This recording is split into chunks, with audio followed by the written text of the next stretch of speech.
সেই ভয়ঙ্কর রাত্রির কথা এখনো অনেক মানুষের আতঙ্ক সৃষ্টি করে। বঙ্গোপসাগরে সৃষ্টি সেই ঘূর্ণিঝড় যখন ধনুষ্কটির ওপর আছড়ে পড়েছিল, তখন চারপাশে অন্ধকারাচ্ছন্ন হয়ে গিয়েছিল। বিশাল বিশাল ঢেউ এসে সবকিছু ভাসিয়ে নিয়ে গিয়েছিল। Hello everyone, welcome back to my channel.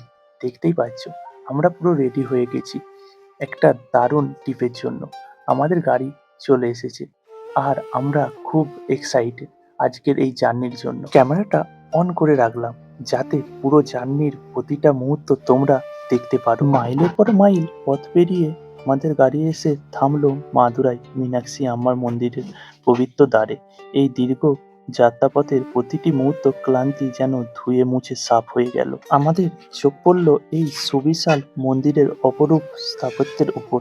যেন মনে হচ্ছে বাতাসেও এখন ভগবানের নাম গুনগুন করছে। আমাদের দর্শন কমপ্লিট হয়ে গেছে। চলুন এবার একটু পেট পুজো সেরে নেওয়া যাক, কারণ দুপুরে তৃপ্তি করে না খেলে সে কি আর চলে।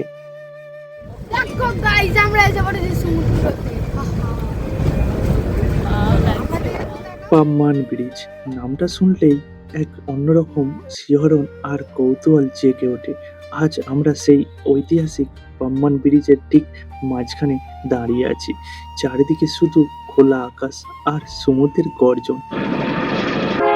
ঠিক তখনই এক অদ্ভুত শব্দ, চারপাশ কেঁপে উঠল। এই বিপজ্জনক রেল লাইন দিয়ে ধেয়ে গেল একটি ট্রেন। সমুদ্রের মাঝখানের এই পথটুকু যেন ভারতের সবচেয়ে রোমাঞ্চকর আর ঝুঁকিপূর্ণ রেল লাইনের সাক্ষী। পাম্বান ব্রিজের যাত্রা শেষ করে এবার পৌঁছালাম ভারতের অন্যতম মহান ব্যক্তি ডক্টর এপিজে আব্দুল কালামের স্যারের মিউজিয়াম। এই মিউজিয়ামে ঢোকার পর থেকেই এক অন্যরকম অনুভূতি কাজ করছিল। চারপাশের দেয়ালে সাজানো রয়েছে তার জীবনের নানা মুহূর্ত আর বৈজ্ঞানিক আবিষ্কার। মোবাইল অ্যালাও ছিল না, সেই জন্যই আপনাদেরকে আমরা দেখাতে পারলাম না সেই মুহূর্তগুলো।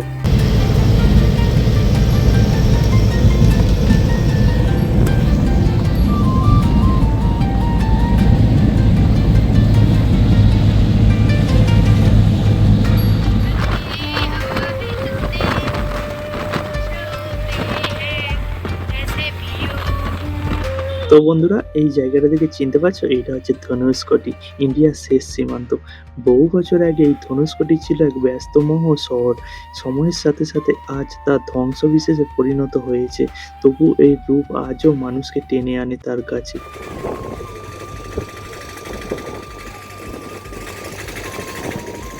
হাওয়ার পরিমাণ এতটাই তীব্র ছিল যে বালিকণা উড়ে এসে আমাদের সারা মুখেতে এসে ভর্তি হচ্ছিল। আর বাই দ্য ওয়ে বলে রাখি, এই স্থানটা হচ্ছে দুটি সাগর মিলন ক্ষেত্র, ভারত মহাসাগর আর বঙ্গোপসাগর এসে মিশেছে বিশাল জলরাশি। আর ওই পারে রয়েছে শ্রীলঙ্কা। চলুন একটু জুম করে দেখাই তোমাদেরও। রামনাথ স্বামী মন্দিরটি যেন ইতিহাসের এক জীবন্ত নিদর্শন, যা দীর্ঘ করিডোরের জন্য বিখ্যাত। মন্দিরটি প্রবেশ করলে মনটা শান্তি হয়ে যায়। লঙ্কা জয়ের পর শ্রী রামচন্দ্র এই স্থানে শিবের আরাধনা করেছিল যাতে ব্রহ্মহত্যার পাপ থেকে মুক্তি পাওয়া যায়। দর্শনের পর রাতেই আমাদের গাড়ি স্টার্ট করে দিয়েছিল, কারণ কন্যাকুমারীর উদ্দেশ্যে। রামেশ্বর থেকে রাতের আঁধারে গাড়ি ছুটানোর পর আমরা এখন এসে পৌঁছেছি অপরূপ সেই কন্যাকুমারীতে।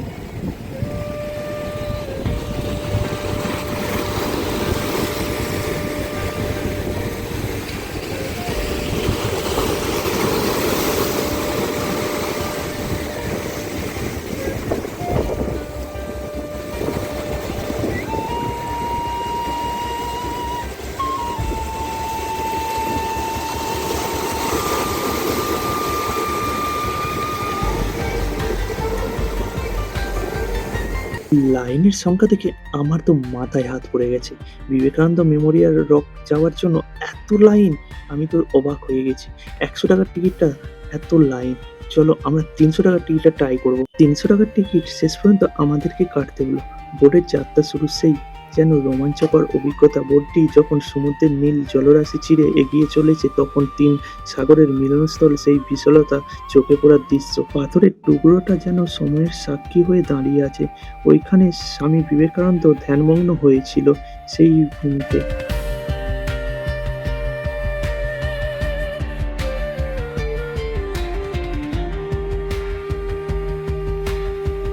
এইখানে সবচেয়ে আকর্ষণীয় জিনিস হচ্ছে এই গ্লাস ব্রিজ। দেখতেই পাচ্ছ গাইস, আমি প্রথমবার গ্লাস ব্রিজে উঠলাম আর কি দারুণ অনুভূতি হলো। নিচে সমুদ্রের ঢেউ।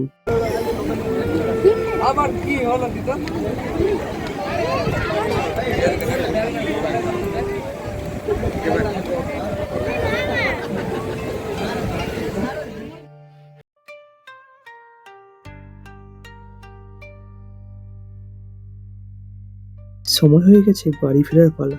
সমুদ্রের গর্জন, সূর্যোদয় আর সূর্যাস্ত, সেই অপরূপ দৃশ্য সবার যেন মনে মণিকঠরায় চিরতরে গেঁথে থাকে। আবার কোনো নতুন গন্তব্যের উদ্দেশ্যে রওনা দেব খুব শিগগিরই।